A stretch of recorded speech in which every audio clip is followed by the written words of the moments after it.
And what a Monday it's been. If you've been if you've been following baseball, you know that it has been quite the shocking Monday. The trade deadline has come early this year, with Rafael Devers traded to the San Francisco Giants from the Boston Red Sox, a trade that has left a lot of people polarized since it kind of dropped last night. The Red Sox were experiencing a nice little run of 7 out of 8 games, winning 7 out of 8 and sweeping the Yankees, holding them to only 4 runs in the series, which we'll talk about a little bit later. I've got a lot of thoughts about the New York Yankees' performance in Boston.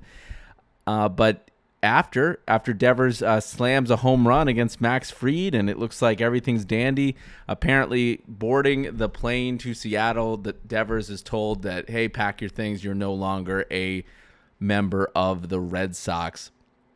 And couldn't we all see this trade coming? 4 weeks ago on the show, we talked about how Devers was not only having a slow start to the season, which is pretty normal if you're a baseball player. Sometimes the people start hot, sometimes they start slow. But Devers was not performing. And then Bregman, the Red Sox big offseason acquisition from the Astros, went down. And Devers caused a little bit of stir in Boston by saying that he was told that he was going to be a DH and he was not going to move and play third base or first base or anywhere that they wanted him to be, that he was told he was going to be a DH. And that was that. He was not going to return to the field. He knew he wasn't going to adjust, and he told the front office that. And, well, it took about 4 weeks. But the front office has responded by trading him to the Giants.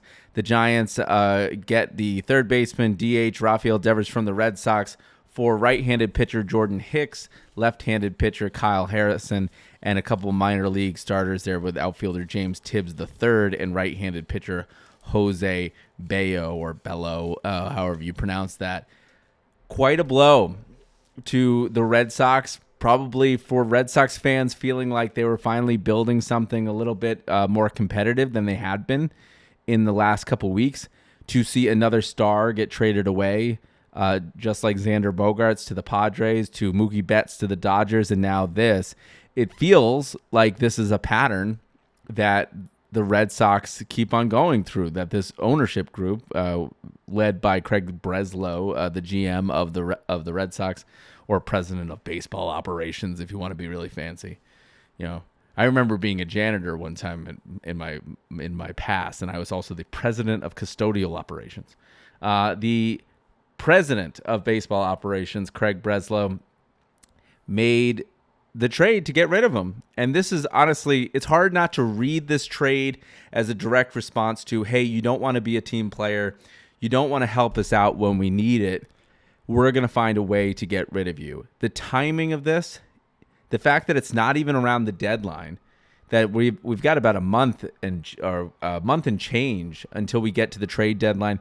People are talking about what potential trades can happen. The fact that they pulled the trigger so early, to me, feels like they were trying to work this trade ever since they got the go-ahead that Devers didn't want to play third base. They didn't want to help him out, and they didn't want that vibe.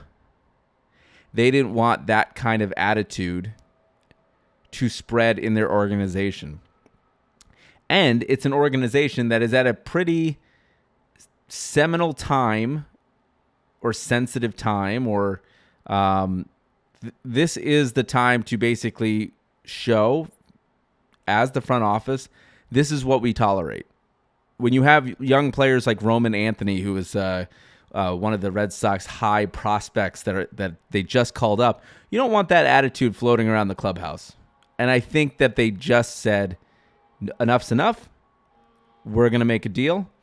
Craig Breslow calls up Buster Posey, and they trade him away. What's notable about this trade also, $250 million that the Red Sox owed Rafael Devers, the Giants are picking up all the salary. And if that's also, you can read into this trade a lot of different ways, but the fact that they completely salary dumped on the Giants because the Giants were willing to take it says a couple things about the Giants, but it also says we don't want to have anything to do with you. It is a direct message, a shot across the bow, if you will, from the Red Sox front office, not only to their players, but to anybody who plays with them, that we're not going to tolerate this kind of thing. I wanted to also bring up an old clip here. We were talking about this last 4 weeks ago, and how this was not going to age well, and now we're finally at this moment where he's been traded. Let's listen to that clip. This is a clip from our podcast, the Powell Not Found podcast, talking about Devers not wanting to switch. Let's listen to it. I mean, you gotta make that switch, man. You might like it. I mean, it's not like you've never played the field before. Take some ground balls, get your head in the game. That's what you're there to do. Asked if there's a chance that he might change his mind, Devers said immediately, no. It's hard. It's really hard to look at these situations and go, man, you guys are spoiled. Go play the position. You know, Shohei's out there pitching, hitting, doing everything. Right? This guy doesn't want to not DH. I mean, not DH. Double negative there, but we're going to roll with it. It's a live podcast, at least when I record it. So I'm not going to take ownership over that double negative. But the point stands is that Devers didn't want to adjust away from DHing in the position, and you just can't have that. So a lot of Red Sox fans are going to be upset. They're going to think, hey, this is David Ortiz getting traded away in the middle of the 04, 05, 06 seasons, right when they were heating up, right? This was the Red Sox making too bold of a move too early just to make a point.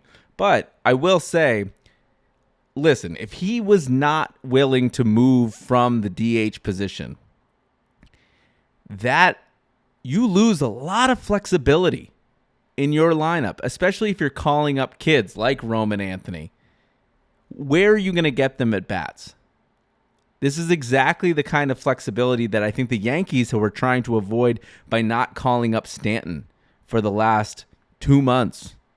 Is once you have Stanton in the lineup, that DH spot is going to get harder and harder and harder to cycle people in to get them at bats and to get them kind of a half day's rest.